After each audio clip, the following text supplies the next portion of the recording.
Broadcasting live from the Capital OTB studios, this is Racing Across America with Seth Merrow. Racing Across America is sponsored by Sakatoga Stable, home of Funnyside and 'Tis the Law. Be part of Sakatoga's next great story with ownership opportunities now available in our yearlings. Get on the bus at sakatoga.com. We'd like to thank Woodbine for their sponsorship of this program and some of the other programming and events here at Capital OTB. Woodbine open now through December, featuring great racing, including the King's Plate coming up in August, Turf Champions Day with the Woodbine Mile in September, and much, much more. Woodbine Racing, great racing north of the border.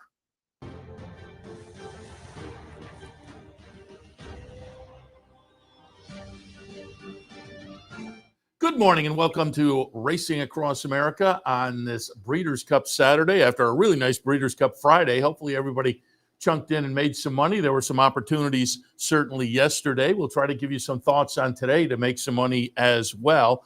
Do want to update folks. I'll get into it a little bit later on as well. Steve Bick and the bankroll team, he got off to a great start. His $1,500 bankroll. Essentially, it's $100 to race, $200 on the Breeders' Cup. But yesterday banked, I think, around $1,200 already. So just going to add to the total today. So it was a very nice start for the bankroll team. So congratulations and good luck to everybody there. Again, we'll hit on that a little bit later on as well. Also, do want to alert you, I had a note, today and tomorrow, the Clubhouse Racebook will open up at 11 o'clock. So keep that in mind. Early post tomorrow at Belmont at Aqueduct. I think it's around 11:30 tomorrow, but we'll open here at the Racebook, 711 Central Avenue in Albany at 11 a.m. today and tomorrow. But today, obviously, focus out on the West Coast. Great racing around the country otherwise, but it's Breeders' Cup Day. After a good day of Breeders' Cup juvenile races yesterday, I thought I'd reach out to our friend Brian Nadeau, who has Del Mar selections on the one sheet this weekend, so you can catch all of his thoughts on the Breeders' Cup. And I thought we'd go a little more in depth on a few races with Brian this morning. Good morning. Yeah, good to hear from you, buddy. I hope all is well. And good morning to you. Happy Breeders' Cup Saturday. Great day of racing, as you said. Absolutely. And you've visited Del. You visited Del Mar for the Breeders' Cup, right? But you were out there for the summer meet a little bit this summer, right?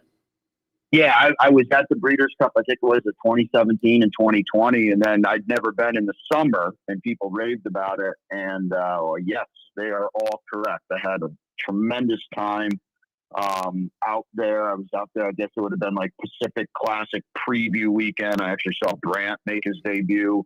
And everything you hear about summer racing in Del Mar is spot on. I had a tremendous time, and I will go back next year to be sure.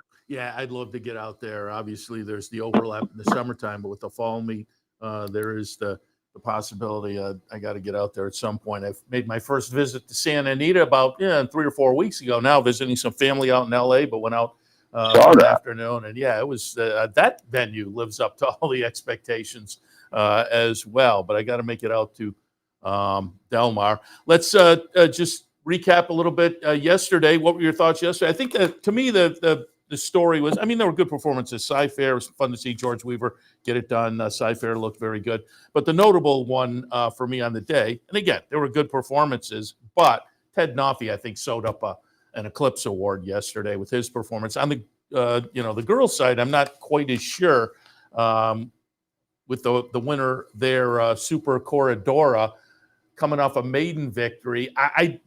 Voters give so much weight to the Breeders' Cup, she may have gotten herself an Eclipse as well. But I think Ted Naufy definitely sewed it up. Impressions from the racing yesterday?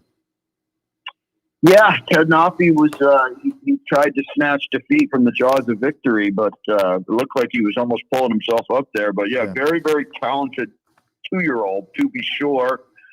Brant maybe a little disappointing. For Bob Baffer, you kind of wonder if just maybe Brant might have some distance limitations. The disappointment was it looked like he was coming back and he was going to win, and then he winds up third. That was yeah, exactly, and that's where I think maybe Ted Naufy was pulling himself up a little bit, because once he got his mind back on business, he kind of kicked again. Yeah, it was cool to see our friends at West Point win with Super Cordova, who, was good to me. I had her on top, so that was good. And then I was just kind of nowhere still in the other races, but yeah, it's always a fun day of racing. It's kind of it's kind of a good precursor and get your palate wet for Saturday. Yeah, Super Corridor. I texted Tom Bellhouse, said it was nice to see him with a smiling face in the winner's circle yesterday. In the winner's circle, yeah, that was absolutely. Good. That was good to see Jason Blewett, obviously Terry Finley, and the rest of the West Point crew. So yeah, congratulations to them. And should mention Ted Noffey, John Velasquez on board. I mean, just coming off of that Keeneland meet, which was just incredible for Velasquez with the 7 stakes wins. Again, a Breeders' Cup victory. He's just a phenomenal career, and it just keeps kind of getting better for John Velasquez.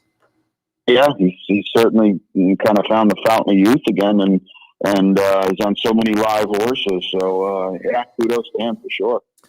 Let's jump into it. We'll start right out with the highlight, the Breeders' Cup Classic this afternoon. It's going to go off 4, 5, 6, just about 6:30 our time, 3:25 their time. Mile and a quarter, Grade 1 event worth $7 million. Obviously, this was shaping up for the last couple of months to be a super race, and it's still very good. But without Sovereignty, it loses a little bit of the luster. I was excited to see him facing older, and to me, last weekend with a couple of horses on the 3-year-old scene getting beaten down in Kentucky, folks were kind of wondering, well, how strong are the 3-year-olds? Well, I'm not sure that was a good barometer, because I think Sovereignty, to me, is clearly ahead of the class.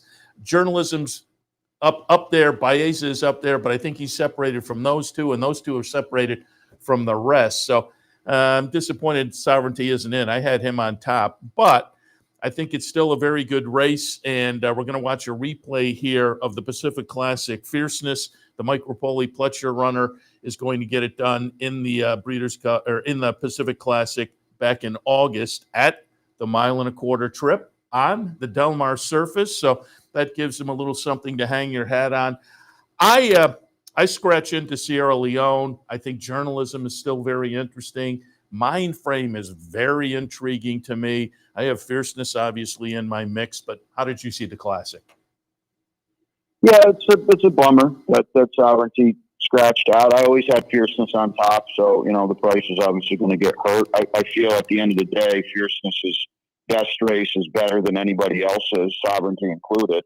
But the question is, Fierceness has a little hit or miss Jekyll and Hyde to him. So and he's down on the rail again, and he tried to duck that gap in the Pacific Classic. So we'll have to see, but I just think he's better. I'm going to assume he's going to deliver his best race, and that'll be better than the rest of these. I agree with you on Mind Frame. He's certainly not coming into the race as they would have liked. I mean, he basically hasn't run a race since late June. But he's pretty good, and he's tactical, and you got this stupid rabbit in there that are going to really, probably to me, is going to help Fierceness and Mind Frame, because they're probably very likely going to get first run on everybody else sitting off of the rabbit. So I think that's beneficial to them. Forever Young is getting a lot of hype. He finished third in the race last year. He's fine. Sierra Leone will make his run. As he always does. I don't think he's going to get the hellacious, epic meltdown pace that he got last year. I don't see them going, 40. What was it last year? 45 and 44 and 4. I mean, that's not going to happen. So he's going to. I think it's going to be a truer race where he might be a little more difficult. I have no use for journalism whatsoever. Baeza would be the 3-year-old to me that could maybe make a little bit of a leap in the race. Another horse I find interesting, and if David Aragona readjusted his morning line after the scratch of Sovereignty, and Fierceness is now 5-2 on his morning line. And then I saw Marshall Graham did the imputed odds from the double will pays, and I think Fierceness at that point was 3-1, I think. But Antiquarian, if that one goes off at double digits, I'm not saying I'm going to jump all over, but I'll play a little bit on him. I think he's interesting coming off of that win with the nice buyer and the the Jockey Club Gold Cup, albeit, what happened there. But I think he's, to me, as I say, a little bit of an interesting player if you can get a little price on him. Yeah, he's a 2 mile and a quarter horse, so that's going to help him. I don't know if the Del Mar surface, the speedier surface, is going to help him. The track tends to be very speedy on these kinds of days, and that's not going to help a grinder like an Antiquarian. But I agree, he could get a piece at the trip. Yeah, it could be interesting. All right, that's the Classic. Race number 9, again, just about 6:30, 6:25. Let's go a little earlier on the card. Breeders' Cup Filly and Mare Sprint. 7 furlongs to trip for Grade 1 runners and $1 million up for grabs. I couldn't get past Sweet Azteca for Bob Baffert. Comes out of a win at Del Mar towards the end of August. Had a win in a stake at Los Al just before that. Comes in with some good workouts. So I wound up there. I was going to take a little pop with the long shot from Japan, Fille Blanche, who wound up scratching.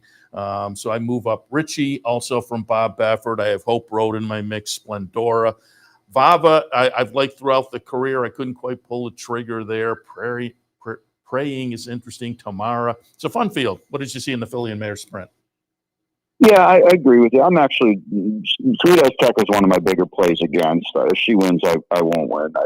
I think she's really just dressed up. So I'm totally against her. I like Richie. I thought Richie on the cutback with this post is going to be very, very tough.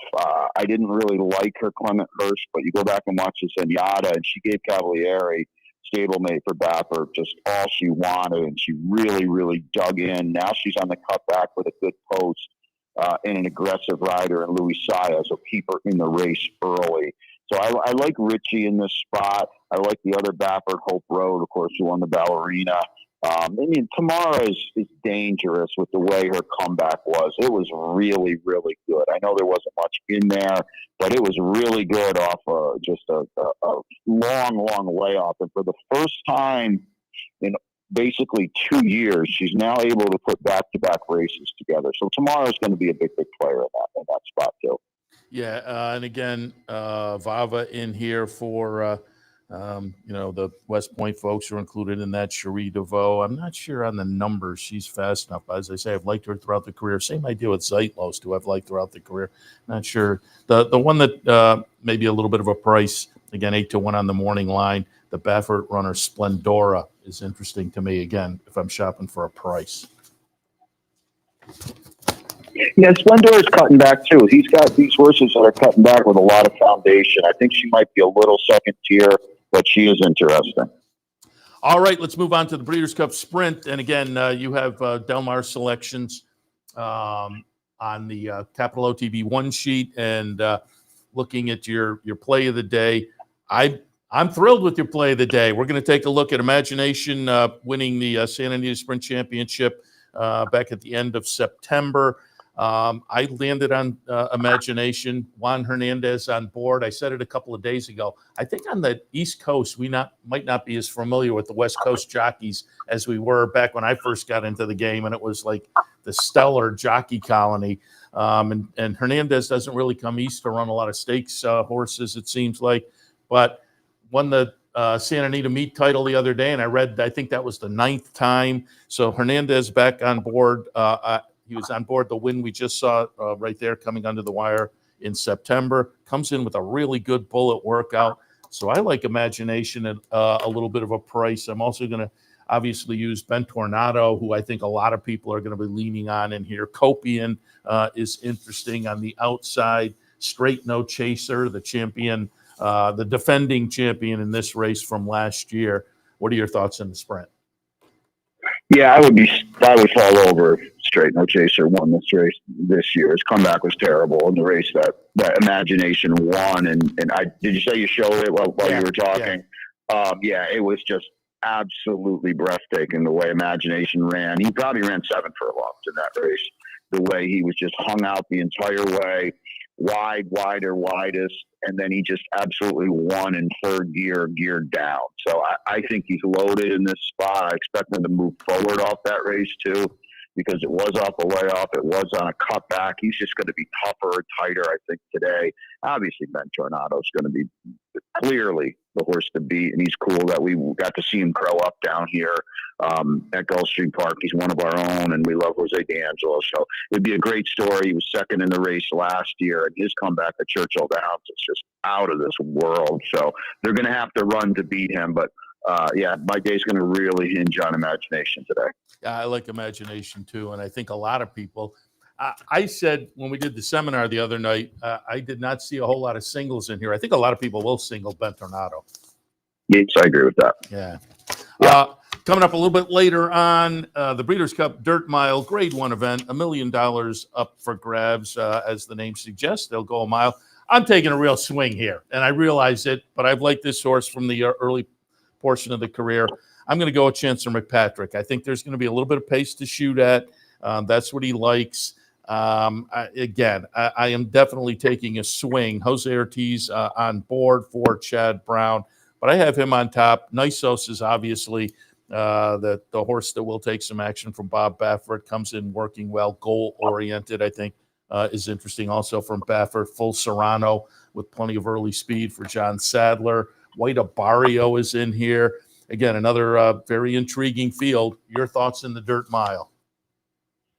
Yeah, I think it's just a race you have to play against Nisos. It's like, wait, Nisos is still alive? Like, he's a racehorse? I mean, where, all of a sudden he wasn't working, and now all of a sudden he's back in this race. Yeah, that whole chunk of summer where he wasn't even seen. That's what scared me away. Exactly. And so I just think, like, you have to play against him. Listen, he'll win easily if he's the Nisos that we all know, but I just think it's odd that he's in here, and as a gambler you have to play against a horse like that. I'm actually going to take a stab with another Baffer, and speaking of Juan Hernandez, who's still looking for his first Breeders' Cup win, by the way, and he could have several today. But Citizen Bull, to me, I know it was a 3-horse race in the shared belief, so it's kind of like big deal. He won easily at 2-5, but it was the way he did it that was really impressive. It was right over Del Mar at this exact trip. He's got a good post for his style, and he's under the radar, and he's, I think, set to run a lifetime best, which he won the Breeders' Cup Juvenile last year at Del Mar, and he really likes the surface. He's 3 for 4. And I kind of feel like he's going to fall through the wagering cracks because probably goal-oriented is going to take more money. Obviously, Nisos is going to take all the money. So I'm going to try the old other Baffert, I guess you'd call it, with Citizen Bull, and certainly Full Serrano on the cutback. He didn't want the 9 furlongs in the Goodwood, so he's going to like this cutback a lot more, Seth. Yeah, I looked at Citizen Bull, but the 3-horse field kind of shined. He's 2-5 that day. He won nicely, but I have no real knocks against. I just there were others in here that I found a little more intriguing. But we'll see how it plays out this afternoon. Brian, before we let you go, exactly. Go ahead. Yeah, just you got to look for value in these kind of spots too, Seth, and pick your spots, and don't be afraid to play against favorites that you might think are vulnerable. Yeah, absolutely, and we saw that play out yesterday. I mean, typically the Breeders' Cup has that guy. You had the prices, and then you had Ted Noffey, and that's the way these days typically play out. And if you get right once, it can make your weekend. So, Brian, before we let you go, a couple of nice stakes down at Gulfstream today too. Be remiss if I didn't mention you have the Armed Forces and the Showing Up. A couple of nice stakes on the day on a big card. What Breeders' Cup day? I was in contact with some locals who were down with you yesterday. I went down to watch the Breeders' Cup. I think that is a nice venue. Be down in the sunny South in Florida to be enjoying some Breeders' Cup action. What was the day like yesterday? What do you expect today down there on Breeders' Cup Day? Well, yesterday was Halloween too, so it was an absolute. I can't use a. It was an absolute. I had to watch myself there. There was a lot of madness going on here. We'll leave it like that. It was a lot of fun though, and as you said, my guys are down here that you know very well too. So we had a lot of fun. And Ronnie and I got to hang out with them and stuff. And today it'll be busy. People love the Breeders' Cup. Yeah. I think it's turned into maybe a little bit more of a home house party kind of thing, especially with the California, the PM kind of thing. But no, it's always a really fun 2 days down here for that matter. And we do have good steaks, especially the second stakes today, and that's the showing up. That's a lot of fun. So Ronnie's got a big price play that he's going to play strongly in Day and Age today. The 2-horse at a nice price, so take note of that. And I'm on our guy Trombo, who I thought was going to win the stakes here yesterday with Super Forces. So we're looking forward to a fun day here too. Yeah, this is a really nice Super Forces. I thought was interesting. Day and Age goes out for Mark Cassie. Interesting. You have Pletcher runner in here. It's a fun couple of stakes down at Gulfstream this afternoon as well. Brian, as always, appreciate the conversation. We'll catch up to you as we move towards the late portion of the year, early portion of next year, and move into the winter time down at Gulfstream, which is always a lot of fun. But we appreciate the conversation this morning on the Breeders' Cup. Good luck to you and everybody down there, and we'll talk again. Right back at you, Seth. Great to hear from you, and best of luck today. Same to you. All right, Brian Nadeau from Gulfstream, but talking a little Breeders' Cup. And again, you can find his selections on the one sheet on capitalotb.com, along with mine and Tom Amello, who did the seminar with me on Wednesday night. His Breeders' Cup race selections are on the sheet as well, so check that out. We'll take a quick break. I'll come back. We're going to kind of wind up early today because it's an early post time at not as early as tomorrow, but it's still an early post time in New York. So we'll wind it up early, but I'll come back and give you a little news and notes before we wrap it up. So stay tuned.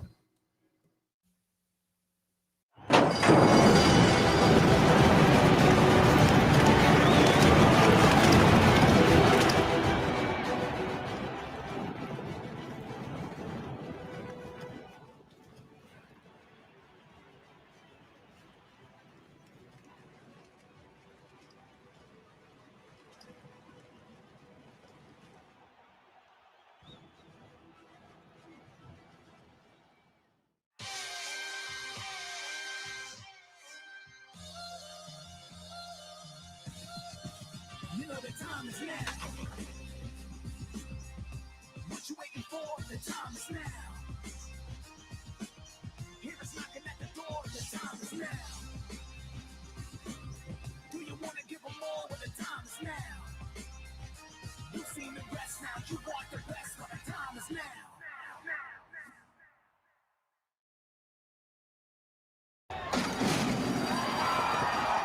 The 2025 Global Symposium on Racing. It's the premier networking event of the year.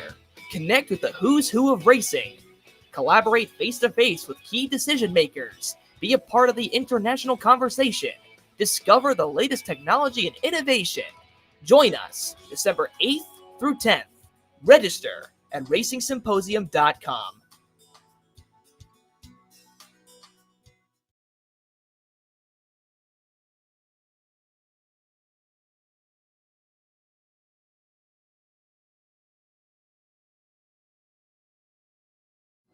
Welcome back. Matt Haggerty column from Daily Racing Forum last night. The Breeders' Cup races, the handle was down a little bit. Total commingled, betting on the 5 Breeders' Cup races Friday at Del Mar, $40.8 million compared with $45.73 million in 2024. And he made the point that the juvenile, I think, here we go. The juvenile dragged down by a 30% drop in betting on the Breeders' Cup Juvenile. This year, a 6-horse field compared to 10 horses last year. So betting on the Juvenile dropped from 2.42 million, dropped nearly 2.42 million from a little over 8 last year to about 5.5, a little over 5.5 this year. And again, field size matters.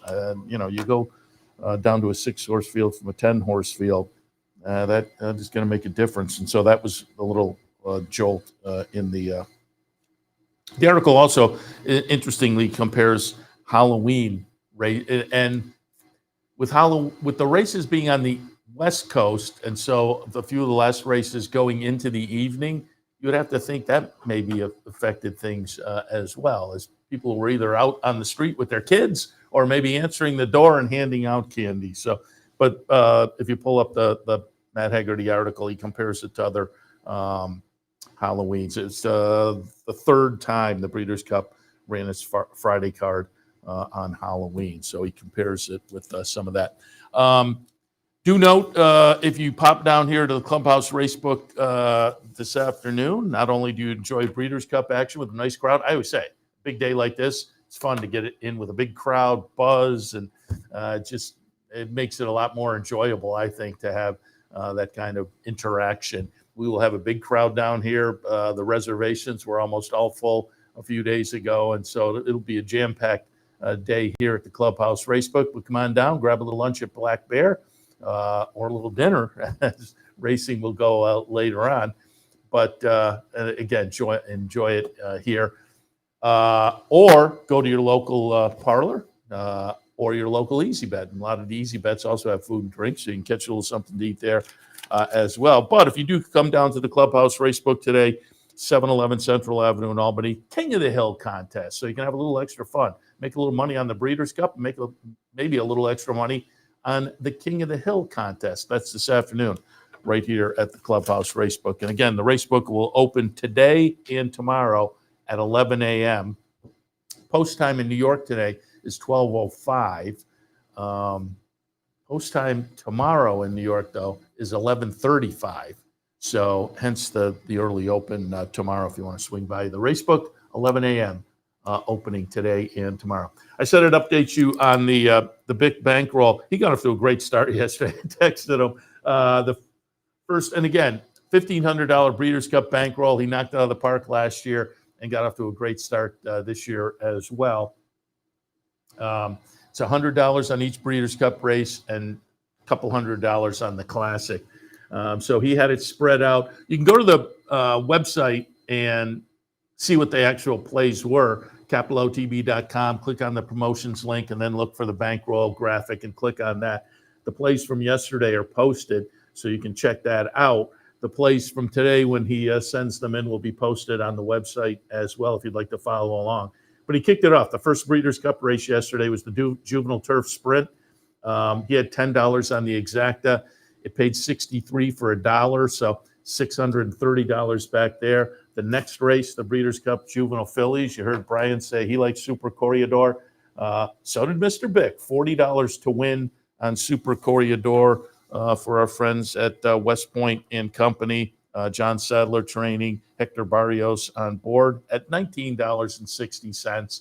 So he has $40 on that, picks up nearly another $400. So he's up over 1,000. He was the remaining races, he was kind of in and around a bunch, but he does have a live bet as well with Gestad, who won the closing race yesterday as the favorite, $4.40. But there was a two-day double, and so he's still alive to that. He has a $10 two-day double with Gestad playing into the 3-horse in the turf today. I'm not sure who that is. I don't know if I can pull it up quick enough, but I can pull it up very quick. Here it is, Amalak, 3-horse. So again, the turf today will be race number 8, is a $10 double alive to the 3-horse there. But obviously there will be plays today. That's just a still live play from yesterday, but he still has another chunk of change to add to what is, as I say, around $1,100, I think, at this point. So we're rooting for Mr. Bick and the team to keep it rolling and keep adding to that total today. If it ends today, everybody winds up with over $50 of free money. So it just adds to that total over the potential bankroll plays this afternoon. And again, just quickly going back to yesterday, things kicked off with Sci-Fair and the Breeders' Cup Juvenile Turf Sprint. As I said earlier, fun to see George Weaver get it done. Irad Ortiz was on board. Sci-Fair gets it done at $12, coming out of a nice win up at Woodbine. We had also seen that one at Saratoga. Super Corregidor, West Coast base, John Sheriff's train, but part owned by our friends at West Point. It was fun to see all the West Point folks in the winner's circle yesterday. Juvenile Fillies, Super Corregidor, Corridor gets it done at $19.60. Explora, who was the 3-2 favorite, wound up second in the subsequent Breeders' Cup Juvenile Fillies Turf. It was Valentina getting it done for Donica O'Brien, Aiden O'Brien's son. If you went on Twitter, you could see a proud father, Aiden O'Brien, kind of celebrating. Ocean Murphy on board. Valentina at $43. Looked pretty good, too. Kind of shooting up when traffic opened, and gets it done by just over a length in there. In the juvenile itself, as we said, Ted Noffey over Mr. AP Brant. Stretch duel was interesting, and John Velasquez said, he got to the front, and he was probably a half a length, maybe even more ahead. And Brant came back, and John Velasquez said, I got to the front, he just kind of idled. And then the other horse came and looked like Brant might have even gotten in front, and Ted Noffey took off again. But as I said earlier, it was kind of disappointing when Brant came back to take the lead and then faded, and in the last couple of strides lost second place as well. Mr. AP at a price winds up running second. So Ted Noffey, Mr. AP, Brant running third there. In the Intrepido was probably the disappointment, running fifth off the nice win at Santa Anita a few weeks ago in the American Pharoah, but did have a trip that got off badly there, so there might have been an excuse. And then wrapped up the day in the Breeders' Cup Juvenile Turf with a win by Gestad, who also had a trip. Got away slowly into the first turn, saying, I don't know, as the favorite from the outside post position, so already up against it, and then made it look easy as the 6-5 favorite. Christophe Soumillon for Aiden O'Brien. So a couple of O'Brien family wins on the day, as there was some success for the Euros. All right, I'm going to wrap it up. Kind of watching the New York signal, and they haven't fired it up yet, but I would think the pregame show with a 12:05 start will start sooner rather than later. So I will wrap it up here and send it out so we can watch the NYRA pregame show before they kick off a little bit later on. Obviously, Breeders' Cup and Del Mar will be in our mix as well. I may stick around for some of the early races. Don't forget, obviously, because of contractual agreements, we can't show the Breeders' Cup races, but if you fire up you can't show them here on the network, but if you fire up your Capital OTB account, you can watch them on your computer or your phone. You can obviously come here. We'd love to have you here at the race book. They'll be showing all the races here, showing all the races at all the parlors, the easy bets and whatnot. So keep those in mind for potentially watching the Breeders' Cup races. I think they're also on the